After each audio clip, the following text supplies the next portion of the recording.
The stained glass windows cast jewel-toned light across the baptismal font. Pastor Samuel Thorne stood before the congregation, Bible in hand, sweat beading at his temples despite the cool air inside St. Matthew's Church. His fingers trembled slightly as he adjusted his clerical collar. "We gather today to welcome this child into God's embrace," he said, his deep voice filling the sanctuary. The Millers beamed with pride as they presented their newborn son, wrapped in a white christening gown that had been in their family for generations. The infant's eyes were wide and alert, unusually focused for a child so young. Samuel reached for the small silver cup of holy water. 40 years in the ministry, and these moments still filled him with a sense of purpose. This was his calling to guide, to comfort, to absolve. "May the Lord bless this child and keep him in his grace," Samuel began, dipping his fingers into the water. The church fell silent. Even the usual creaking of the old wooden pews seemed to pause in reverence. Samuel leaned closer to the infant, his weathered face inches from the child's innocent one. The baby's lips parted. What happened next would haunt Samuel's dreams for weeks to come. Liar. The word was impossibly clear, cutting through the sacred silence like a knife. Samuel recoiled as if struck. The congregation stirred, murmurs rippling through the pews. "Did you hear that?" Mrs. Peterson whispered too loudly from the front row. "Impossible," someone else muttered. "Babies don't speak at 3 weeks." The child's mother laughed nervously. "Just gas, Pastor. Please continue." But Samuel couldn't move. The word echoed in his mind, in his soul. Liar. How could this infant know? How could anyone know what he had buried decades ago? He forced himself to finish the ceremony, his voice hollow, his movements mechanical. Afterward, he shook hands at the church door, smiling emptily as parishioners filed out into the autumn afternoon. When the last family had gone, he locked the heavy oak doors and sank onto a pew, his head in his hands. It was coincidence. It had to be. Just a strange sound misinterpreted by a congregation eager to witness a miracle. Nothing more.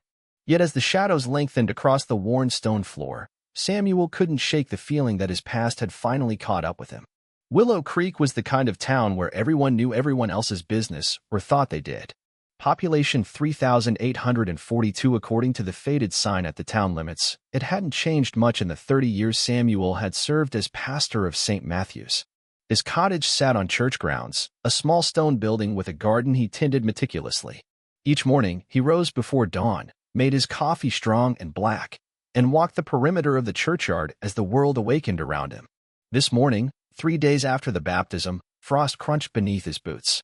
His breath clouded in the air as he paused beside the cemetery, nodding respectfully to the headstones of parishioners he had buried over the decades. Inside his study, a small room lined with theological texts and worn leather-bound classics, he settled at his desk to work on Sunday's sermon. The room smelled of pipe tobacco, though he'd given up smoking years ago. Some scents lingered, like memories. The bottom right drawer of his desk remained locked.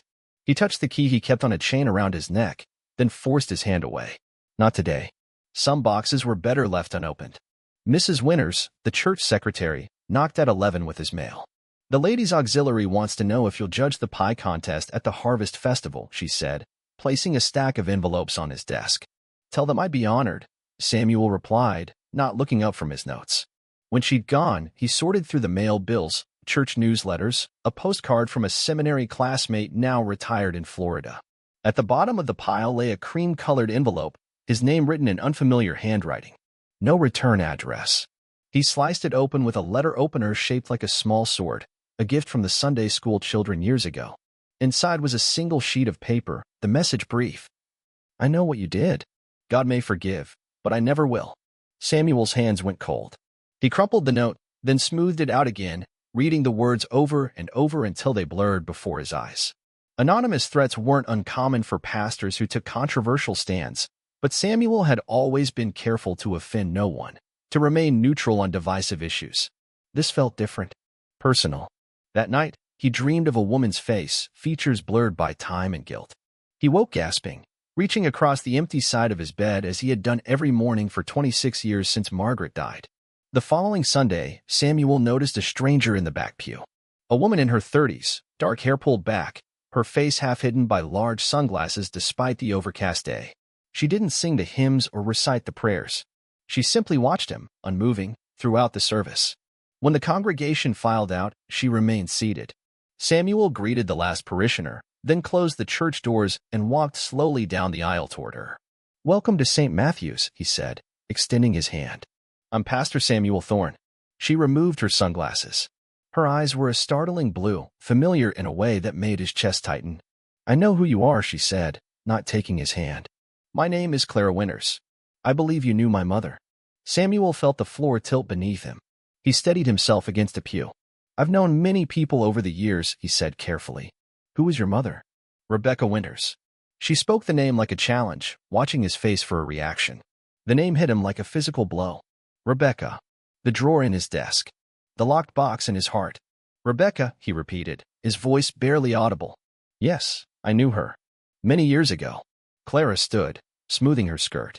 "I'm staying at the Willow Creek Inn. Room 212. I think we have much to discuss, Pastor." She placed an envelope on the pew beside her. "She wanted you to have this.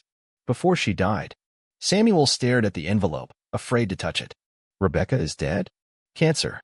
3 months ago." Clara's voice was flat, emotionless. "She made me promise to find you after she was gone. To give you that." She nodded toward the envelope. "And to hear what you had to say for yourself." Before he could respond, she walked past him and out of the church, leaving the scent of a familiar perfume in her wake. Samuel sank onto the pew, his legs no longer able to support him.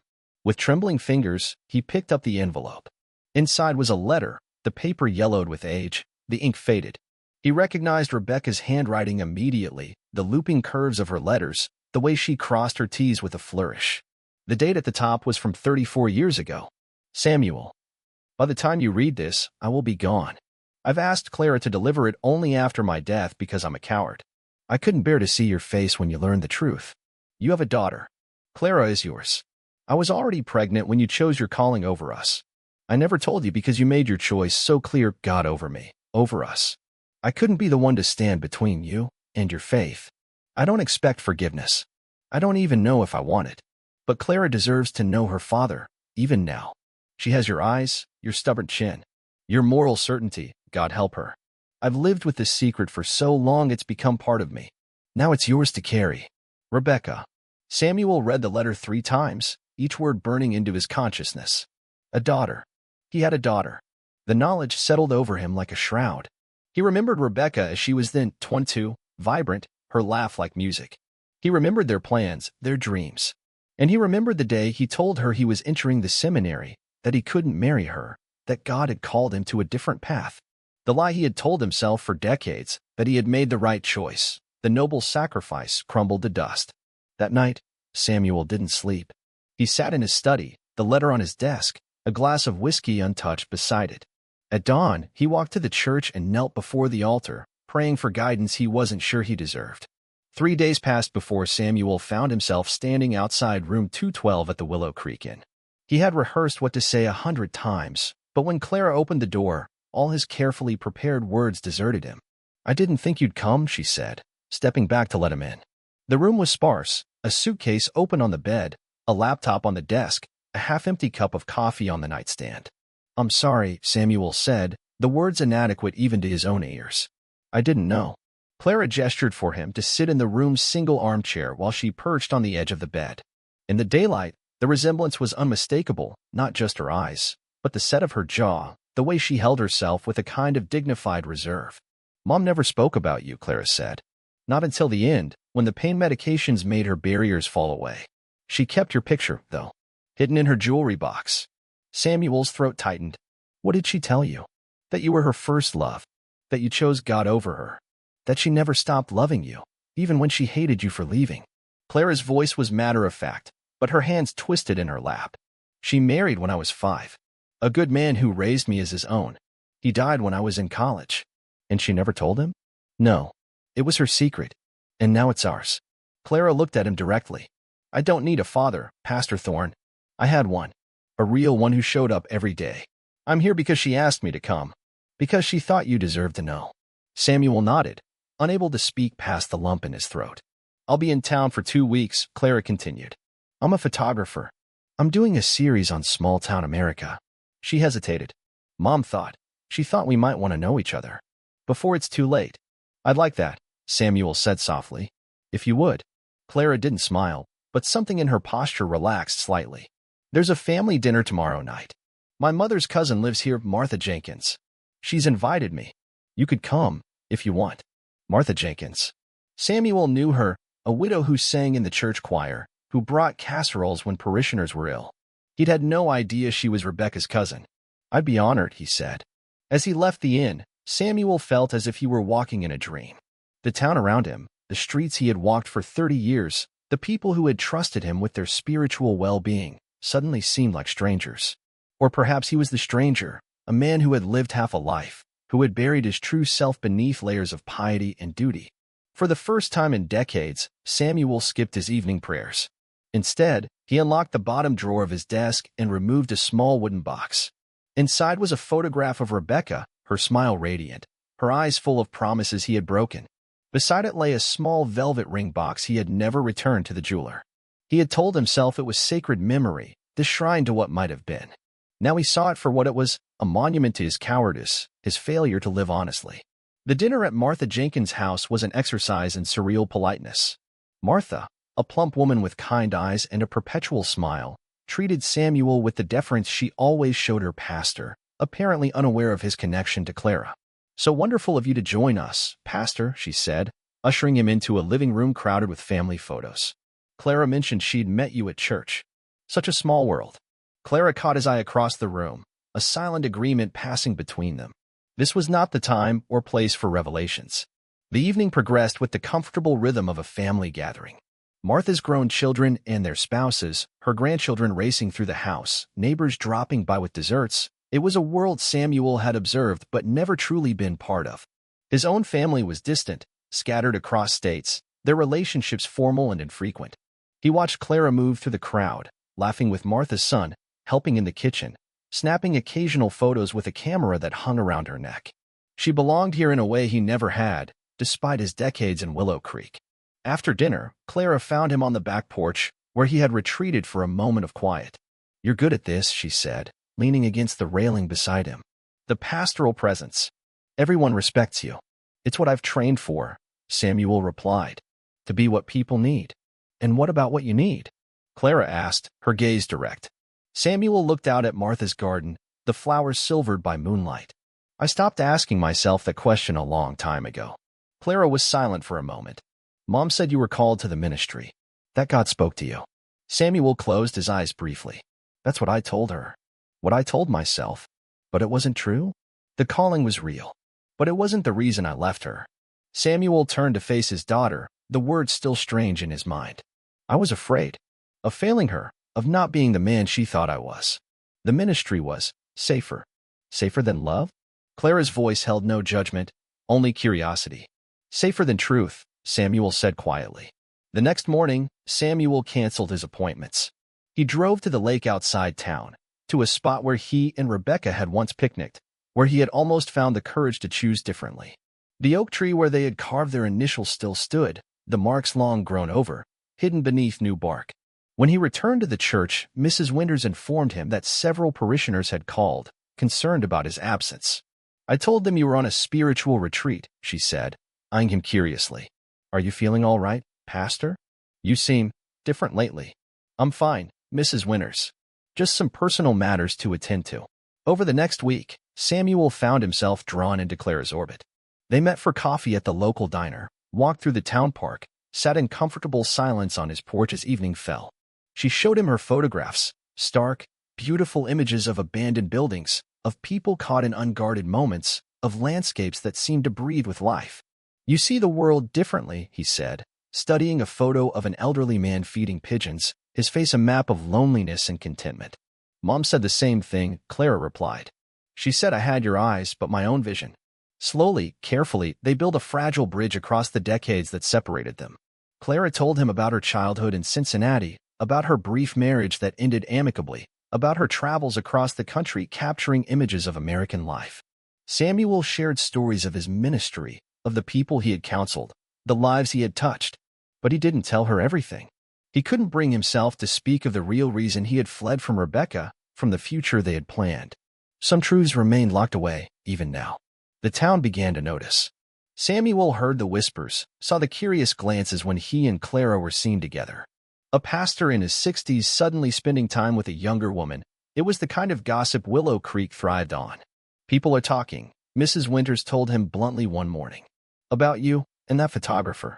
Let them talk, Samuel replied, surprising himself with his indifference. That evening, as he searched his attic for a book Clara had expressed interest in, Samuel found a cardboard box he had forgotten existed. Inside were journals from his seminary days, letters from colleagues, and at the bottom, wrapped in tissue paper, a small leather-bound diary. Rebecca's diary. She had left it at his apartment the last time she visited him before their final argument. He had meant to return it but never found the courage. Samuel sat on the dusty attic floor, the diary heavy in his hands. To read it would be an invasion of privacy, even after all these years.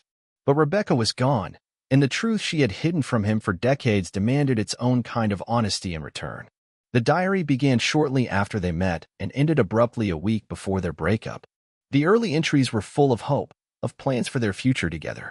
As he read, Samuel remembered the young man he had been passionate about theology but equally passionate about Rebecca, certain they could build a life that accommodated both his faith and their love. Then came the entry that stopped his breath. April 15, 1989. The test was positive. I'm pregnant. I haven't told Samuel yet. He's been so focused on his seminary application on his calling. I know he'll do the right thing, he always does. We'll move up the wedding. His parents won't approve, but they've never approved of me anyway. I'm terrified and excited all at once. A baby. Our baby. April 18, 1989. Something's wrong. Samuel has been distant, preoccupied. When I tried to talk to him about our future, he changed the subject. I'm waiting for the right moment to tell him about the baby, but that moment never seems to come. April 25, 1989. I overheard Samuel on the phone with Professor Jenkins. He was talking about me, about us. He said I was a complication in his spiritual journey. A complication. Is that all I'm to him? All we are? The final entry was dated May 2nd, 1989, the day before Samuel told Rebecca he was entering the seminary, that he couldn't marry her, that God had other plans for him. May 2nd, 1989. I won't tell him. I can't now. He's made his choice, and it isn't me. It isn't us. I've seen the way he looks at me lately, like I'm a temptation to be overcome, a test of his faith. I won't be the woman who stands between a man and his God. I won't be the reason he resents our child someday. I'll go to Cincinnati. Aunt Marge said I can stay with her until I figure things out. Someday, maybe, I'll tell him. When it won't hurt so much. When I can look at him without loving him. Samuel closed the diary, his vision blurred with tears. He had never known, had never suspected. The complication Professor Jenkins had asked about wasn't Rebecca, it was the discovery Samuel had made about the professor's affair with a seminary student, a scandal that would have destroyed the man's career and marriage. The misunderstanding had cost him everything. The Harvest Festival transformed the town square into a riot of autumn colors. Pumpkins and hay bales decorated every corner, and the smell of apple cider and cinnamon filled the air. Children ran between booths selling handcrafted goods, their faces sticky with candy apples and cotton candy. Samuel moved through the crowd mechanically, shaking hands, blessing babies, judging pies as promised. But his mind was elsewhere, on the diary hidden in his desk drawer, on the daughter who would leave Willow Creek in 3 days, on the life he had never lived. Clara found him by the oak tree at the edge of the square, the same species as the one by the lake, though younger. She was photographing a group of elderly men playing checkers, their weathered faces intent on the game. They'd been playing together for 40 years, Samuel said, coming to stand beside her. Every Saturday, rain or shine. Clara lowered her camera. That kind of constancy is rare. Yes, Samuel agreed. And precious. They walked together through the festival, stopping occasionally for Clara to take photographs or for Samuel to greet parishioners. To anyone watching, they might have been father and daughter enjoying a fall afternoon. The thought made Samuel's chest ache with what might have been. As the sun began to set, painting the sky in shades of orange and pink, Samuel led Clara to a quiet bench beneath the oak tree. I found your mother's diary, he said without preamble. In my attic.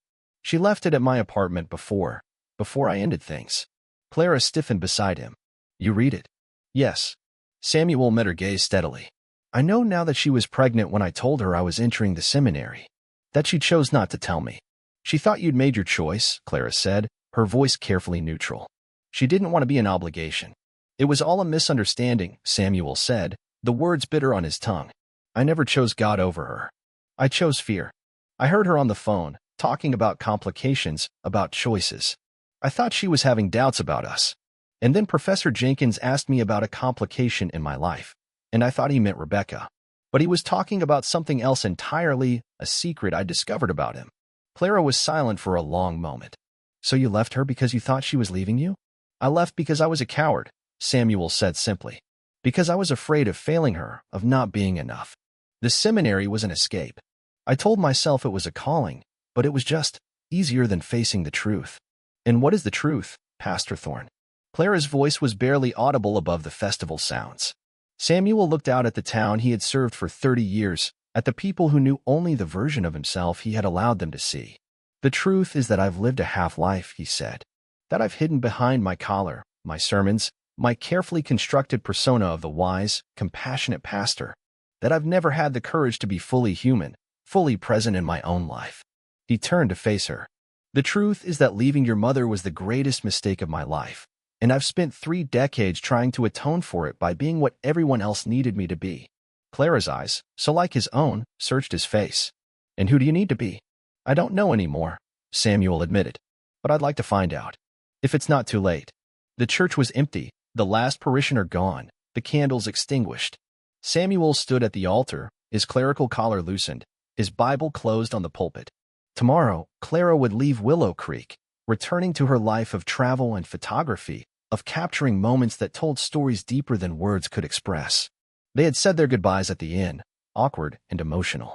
She had given him her contact information, had promised to stay in touch, had called him Dad, once, the word hanging between them like a question neither could fully answer.